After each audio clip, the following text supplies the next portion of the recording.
আমাদের খাদিজা এডিটিংয়ের সকল প্রকার পার্ট গল্প দেখতে আমাদের চ্যানেলটি সাবস্ক্রাইব করে পাশে থাকা বেল আইকনটিতে ক্লিক করে অল নোটিফিকেশন অন করে দিন। রাত, মাঝরাত তখন। চারদিকে কোনো মানুষের অস্তিত্ব নেই। আব্বাকে হারিয়ে মনে মনে ছক কষেছিলাম ওই মহিলাকে শেষ করার। পেছনের ভাঙাচোরা গেট দিয়ে বাড়িতে ঢুকলাম আমি আর আমার মা।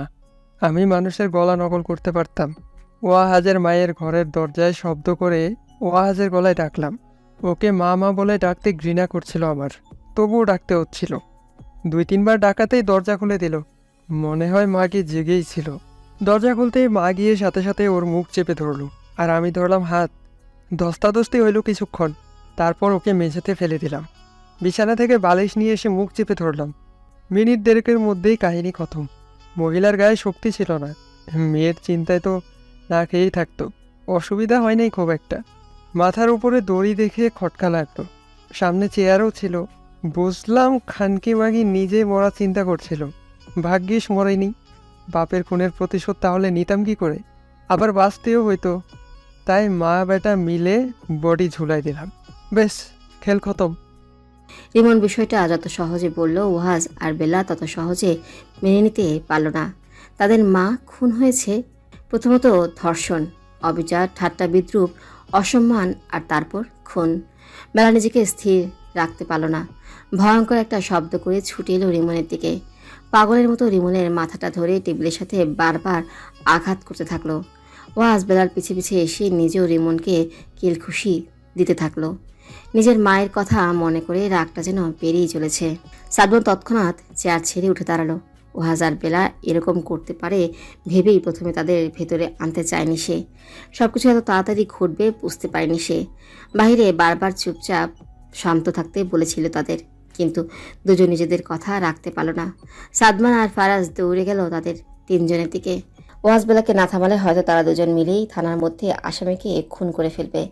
ফারাজ গিয়ে বেলাকে ছাড়ানোর চেষ্টা করছে। বেলার এই রূপ সে কখনো দেখেনি। কি হিংস্র দেখাচ্ছে তাকে। কপাল কুচকানো, রাগে দাঁতে দাঁত চেপে আর বড় বড় করে তাকিয়ে রিমনের চুল ধরে টেবিলের সাথে বারবার আঘাত করেই যাচ্ছে আর বলছে, এতদিন খুন না করে খুনি ট্যাগ লাগিয়ে ঘুমাচ্ছিলাম। আজ তোকে খুন করে সেটা সত্যি করব। তুই আমার মাকে কেড়ে নিয়েছিস, আমার মা। বলেই চিৎকার দিল বেলা। সাদমান গিয়ে ওয়াজকে ধরল। ওয়াজ বেলা কাউকে ছাড়ে নেওয়া সহজ নয়। হঠাৎ আবদ্ধ কক্ষে গুলির শব্দ প্রতিধ্বনিত হলো। সাদমান ওয়াজকে এক হাত দিয়ে ধরে অন্য হাতে প্যান্টের পকেটে হাত দিল। তার রিভলভার নেই। চোখ বড় বড় করে রিমনের হাতের দিকে তাকালো। তারপর তার মুখের দিকে। রিমনের মুখে হাসি, কপাল বেয়ে রক্ত ঝরছে। সাদমান যখন ওয়াজকে রিমনের থেকে ছাড়ানোর চেষ্টা করছিল, তার ফাঁকেই রিমন কায়দা করে সাদমানের পকেট থেকে রিভলভার নিয়েছে। ওয়াজ মেঝেতে পড়ে গেল। থেমে গেল বেলা। ভাইয়ের দিকে তাকালো। সাদমান ওয়াজের দিকে বড় বড় করে তাকিয়ে আছে।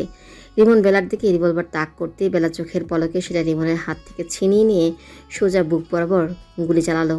চেয়ারেই বাড়ি খেল রিমনের দেহ। ফারাজ দৌড়ে গেল ওয়াজের দিকে। সাদমান তড়িঘড়ি করে বেলার হাত থেকে রিভলভার নিয়ে নিল। সংকেত পেতেই বাহির থেকে সবাই কক্ষে প্রবেশ করলো।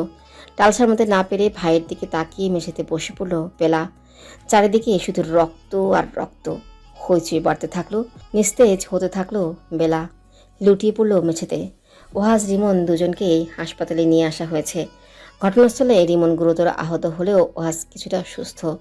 ওয়াজের জ্ঞান ফিরলেও রিমনের জ্ঞান ফিরেনি। বেলা অতি নিকট থেকে রিমনের উপর গুলি চালানোর ফলেই রিমন ওয়াজের চেয়ে বেশি আহত হয়েছে। সে স্থির থাকাকালীন গুলি হার্টের ঠিক নিচে চলছিল, কিন্তু ওয়াজের সাথে ধস্তাধস্তির সময় মাংসপেশিতে গুলি লেগেছিল বিধায় ওয়াজের সেরকম কোনো ক্ষতি হয়নি। মো ওয়াজের খবর পেয়ে বাবা মায়ের সাথে হসপিটালে চলে এসেছিল। আসার পর থেকে একভাবে ওয়াজের পাশে বসে কান্না করেই যাচ্ছে। ওয়াজের জ্ঞান ফেরার পর মৌয়ের কান্নাকাটির ফলে ওয়াজের উপর খারাপ প্রভাব পড়তে পারে ভেবে ডাক্তার তাকে বাইরে বসতে বলেছিল, কিন্তু মৌ কিছুতেই বাইরে যায়নি। সে সেখানেই বসে বারবার চোখের পানি ফেলছে। ওয়াজ অসুস্থ অবস্থায় বারবার মৌকে বোঝাচ্ছে কিচ্ছু হয়নি তার, সে একদম সুস্থ আছে। মৌ কিছুতেই কিছু মানছে না, সে কেঁদেই যাচ্ছে। ওয়াজ একসময় মৌকে শান্ত করতে না পেরে হাতের ব্যান্ডেজ নিয়ে ধীরে ধীরে উঠে বসলো। বেডের মাঝখান থেকে এক পাশে একটু সরে গিয়ে মৌকে ইশারায় নিজের পাশে এসে বসতে বলল। মৌ সাবধানে ওয়াজের পাশে এসে বসলো। ওয়াজ আলকুছে এক হাত দিয়ে মুখকে বুকের সাথে জড়িয়ে নিল, মাথায় আলতো করে চুমু দিয়ে বলল, তোমাকে বলেছিলাম না এরপর আর ব্যস্ততা দেখাবো না। নাও এবার সপ্তাহখানেক সময়টা তোমার। মৌ নাক টেনে বলল, এভাবে আপনার সময় আমি চেয়েছি। আপনি সুস্থ হয়ে ব্যস্ত থাকতেন, সেটা অন্তত এসবের চেয়ে ভালো ছিল। তুমি এভাবে বকে থাকলেই মনে শান্তি আসবে, শরীরও ঠিক হবে। সৃষ্টিকর্তা আছে তো, সব কিছু ঠিক হয়ে যাবে। ডাক্তার বলেছে আগামী পরশু আপনাকে ছাড়বে। তাহলে আপাতত এটা আমাদের ঘর হিসেবে ধরে নাও। চুপ করুন তো, হসপিটাল কারো ঘর না হোক। টেম্পোরারি তো হতেই পারে। না, এমনও না হোক। আচ্ছা ঠিক আছে, তোমার কথাই শেষ কথা। জি। খেয়েছো কিছু? খিদে পাইনি? ওহু, ওয়াজিহা খাবার আনতে গিয়েছে। সে ঠিক আছে, ফারাজ কোথায়? ঠিক আছে, দুজনেই বেরিয়েছে। আচ্ছা। রিমনের জ্ঞান ফিরেছে ভোর 4টার দিকে। জ্ঞান ফিরলেও চোখে অতিরিক্ত ঘুমের চাপে কিছুতেই উঠতে পারেনি সে। ঘুম ভাঙতে ভাঙতেই সকাল 10টা। ধীরে ধীরে চোখ খুলে কক্ষের সবটা চোখ বুলিয়ে নিল সে। বুঝলো সে এখন হসপিটালে। জানালায় পর্দার ফাঁক দিয়ে সূক্ষ্ম আলো আসছে। সকাল হয়েছে সেটাও বুঝলো সে। উঠে বসার চেষ্টা করতেই বুকে খচ করে উঠল। বুকের দিকে তাকাতেই দেখল সাদা ব্যান্ডেজ পেঁচিয়ে রক্ত বেরিয়ে আসছে। বুকে হাত চেপে ধরে কতকালের কথা মনে করলো, আর তারপর তাতে দাঁত চেপে বলে উঠল, বেলা। ধীরে ধীরে বেড থেকে নেমে এলো রিমন। কক্ষে কেউ নেই। সুযোগ পেয়ে সন্তর্পণে বেরিয়ে যাওয়ার চেষ্টা করলো। দরজা খুলতে যাবে তখনই বুঝতে পারলো দরজা বাহির থেকে বন্ধ করে দেওয়া। পা দিয়ে ধাক্কা দিয়ে বিরক্ত প্রকাশ করলো সে। কিভাবে বের হবে এখান থেকে চিন্তা করতে থাকলো। দরজা ছাড়া কোনো উপায় নেই কোনো দিকে। চারিদিকে শুধু দেয়াল আর দেয়াল। নিজের বেডে গিয়ে আবারও বসল সে। দরজায় খট করে আওয়াজ হতেই বিছানায় পূর্বের ন্যায় শুয়ে চোখজোড়া বন্ধ করে নিল রিমন। ঘুমিয়ে আছে এমনভাবে পড়ে রইল। সাদমান দুজন কনস্টেবল আর নার্স সাথে নিয়ে কক্ষে প্রবেশ করলো। সাদমান এসে চেয়ারটা টেনে বেডের পাশে বসলো সে। রিমনের চোখ পিটপিট করছে দেখে বুঝতে পারলো রিমনের জ্ঞান ফিরেছে। কনস্টেবলকে ডেকে হাত করা পরাতে বলল সে। মৃদু হেসে বলল, তাড়াতাড়ি হাত করা পরিয়ে দিন। আসামির চোখ পিটপিট করছে, কখন যেন পা কাজে লাগিয়ে দৌড় পালায়। তৎক্ষণাৎ রিমন আলোর বেগে চোখ খুলল। তিরিক্ষি মেজাজে বলল, মজা লাগছে তাই না? খুব মজা লাগছে। সাদমান রিমনের দিকে তাকিয়ে বলল, তা লাগবে না, তোর মতো অমানুষকে হাতের মুঠোয় রেখেছি যে। খুব আনন্দ হচ্ছে না? সাদমান হাসল, টেনে বলল, খুব। দুজন কনস্টেবল গিয়ে বেডের সাথে রিমনের 2 হাত আটকে রাখলো। রিমন বারবার চিৎকার করে বলতে থাকলো, আমাকে ছেড়ে দে, ভাইকে মেরেছি, আবার বোনকে মারা বাকি আমার। সাদমান উঠে দাঁড়ালো, রিমনের দিকে আবারও নিচু হয়ে শুধালো, কে বললো ভাইকে মারতে পেরেছিস তুই? তোর পাশের কেবিনে এসে দিব্যি ভালো সময় কাটাচ্ছে। আপনারা দুজন বাইরেই থাকুন, কোনো রকম অসুবিধা হলে আমাকে কল করবেন অবশ্যই। কথাটা দুজন কনস্টেবলকে বলেই বেরিয়ে গেল সাদমান। বেলা রান্নাঘরে খাবার তৈরি করতে ব্যস্ত। ফারাজ হসপিটালে গিয়েছে সকাল সকাল। তার জন্য সকালে যা নাস্তা করেছিল বেলা, সেটার থেকে শুধু চা খেয়ে বেরিয়েছে ফারাজ। আজকে সকাল সকাল ইমার্জেন্সি থেকে কল এসেছে। দুজন রোগী সকাল সকাল ভর্তি হয়েছে। যিনি দায়িত্বে ছিলেন তিনি নিজে সপ্তাহখানেকের ছুটিতে আছেন। মৌ রাতে বাসায় ফিরলেও সকালে ফারাজের সাথে সেখানে চলে গিয়েছে। ফারাজের রাতের ডিউটি ছিল বিধায় মৌকে এই অবস্থায় সেখানে থাকতে দেয়নি সে। ওয়াজ মোটামুটি সুস্থ বলেই রাতে বাসায় পাঠিয়েছিল সে। ভোরের দিকে ফারাজ বাসায় এসে 2.5 ঘন্টার মতো ঘুমিয়েছিল। ঘুম থেকে উঠেছে হাসপাতাল থেকে আসা ফোন কলে। তাড়াহুড়োয় কিছু খেয়ে যেতেও পারেনি সে। ফারাজ ওভাবে চলে যাওয়ায় বেলা তাড়াতাড়ি করে রান্না করতে গিয়েছে। ফাহমিদা বেগম চিন্তায় সারা রাত ঘুমাতে পারেনি। তিনি এখন একটু ঘুমোচ্ছেন। শরীর তার ভীষণ খারাপ। এক মনে রান্নাঘরে সমস্ত কাজ করছিল সে। রান্না প্রায় শেষের দিকে। টিফিন বক্সে এক একে খাবার বেড়ে ঠান্ডা করতে রেখে দিচ্ছিল সে। ফাহমিদা বেগমকে রান্নাঘরের দিকে আসতে দেখে বেলা চুলা বন্ধ করে এগিয়ে এলো। ফাহমিদা বেগমের 2 বাহু ধরে বলল, শরীর এখন একটু ঠিক আছে মা? ফাহমিদা বেগম বেলার চিবুকে হাত দিয়ে মৃদু হেসে বলল, রাতে যে সেবাটা করেছিলে সেটার ইফেক্ট ফরজের পর শুরু হয়েছে। অনেকক্ষণ ঘুমিয়েছি।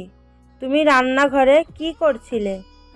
আসলে মা, আপনার ছেলে প্রায় না খেয়ে গিয়েছে। ভাবিও সেরকম কিছু খায়নি। ভাইয়া তো এক প্রকার না খেয়ে আছে। ভাবলাম 3 জনের জন্য রান্নাটা করে নিই। তুমি এখন যেতে চাইছো? জি। তোমার বাবাকে পাঠাবো সাথে। না না না, প্রয়োজন হবে না, বাবার শরীর খুব একটা ভালো না। তাছাড়া হাসপাতালের পরিবেশও ভালো না, সুস্থ মানুষকে অসুস্থ বানিয়ে দেয়, তার ওপর বাবা অসুস্থ। ঠিক আছে, শোনো, গোসল দিয়ে তুমি অল্প কিছু খেয়ে তারপর যাও, তোমার শরীরটাও ভালো লাগবে। আচ্ছা, আরেকটা কথা, হ্যাঁ মা। কালকের ঘটনার জন্য তুমি কোনো বিপদে পড়বে না তো? না মা, সম্ভাবনা নেই, সাদমান ভাইয়া সামলে নিয়েছে। তাছাড়া এই অভদ্র লোকের তো কিছু হয়নি। আচ্ছা আচ্ছা, যাও এখন। ঠিক আছে, যাও। নীরার কেবিনের সামনে এসে দাঁড়ালো সাদমান।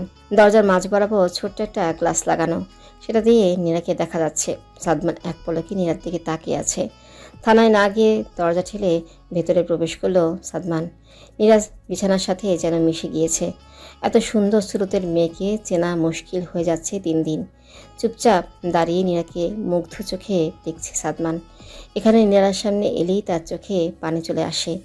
এই একটা জায়গায় এলেই তার শক্তপোক্ত গোছের ব্যক্তিত্ব দুমড়ে মুচড়ে যায়। ভেতরের নরম সত্তা বেরিয়ে আসে। ভালোবাসা পেতে উসখুস করতে থাকা মনটা বাচ্চামি করতে উদ্যত হয়।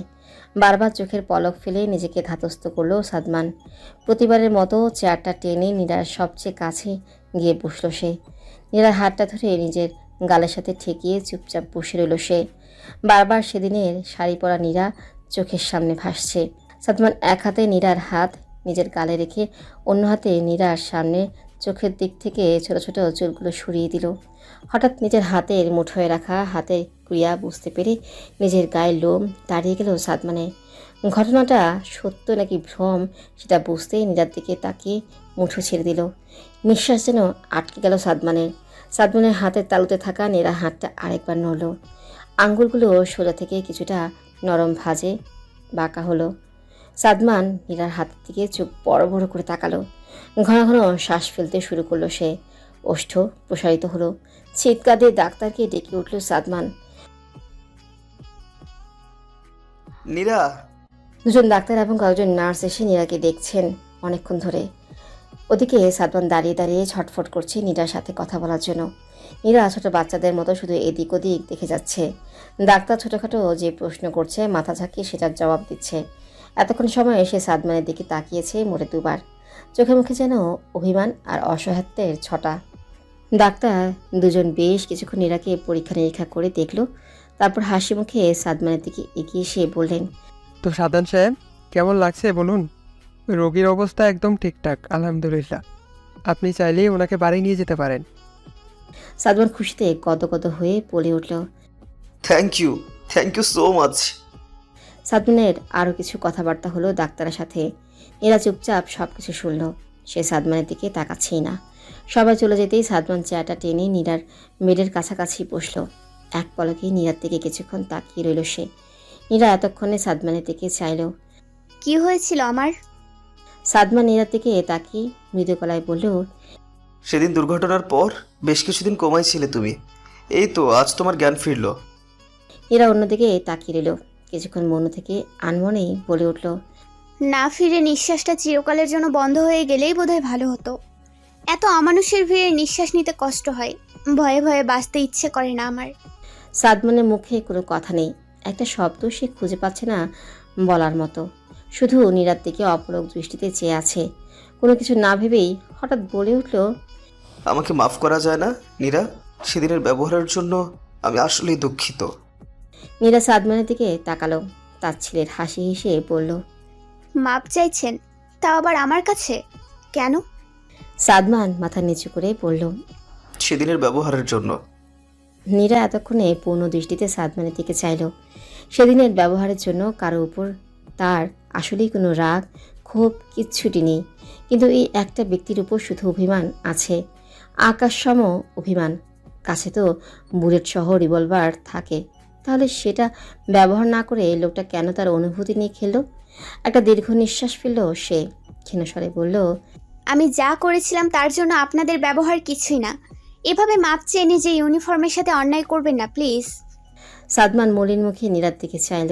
চাপা স্বরে বলল, খুব অভিমান জমেছে। নীরা উঠে বসার চেষ্টা করলো। সাদমান চকিতে উঠে দাঁড়িয়ে নীরাকে বসতে সাহায্য করলো। নীরা জোরপূর্বক হেসে বলল, আপনার প্রতি অভিমান কেন হবে? কে আপনি? সেই, আচ্ছা তুমি এখানে চুপ করে বসে থাকো, আমি বাইরে কথা বলে আসি। তোমাকে নিয়ে যেতে হবে তো? অনেক টাকা খরচ হলো আমার জন্য, তাই না? কিভাবে যে শোধ করব? এভাবে বলছো কেন? নীরা সাদমানের চোখে চোখ রাখলো, অসহায় কণ্ঠে বলল, বলবো না কেন? আপনি তো আমার কেউ নন, অপরিচিত একজন মানুষ। আমার জন্য অনেকটা করেছেন, এত কিছু আমি শোধ করব কি করে? সব কিছু কেন শোধ করতে হবে? থাকুক না কিছু ঋণ। সাদমান কিছুক্ষণ চুপ থেকে বলল, আমাকে ঘৃণা করো তাই না? আপনাকে ঘৃণা? প্রশ্নই আসে না।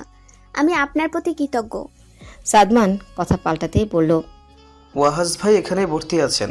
রিমন খুনের চেষ্টা করেছিল, কিন্তু অনেক কিছুই জানো না তুমি। আমি এসে বলবো এক সময়। আমি বরং মৌভাবিকে পাঠিয়ে দিচ্ছি, কথা বললে ভালো লাগবে তোমার। নীরা আনমনেই বলে উঠল, তাদের সাথে কোন মুখে দেখা করব আমি? মরে গেলেই হয়তো বেশি ভালো হতো, কারো মুখোমুখি আর হতে হতো না।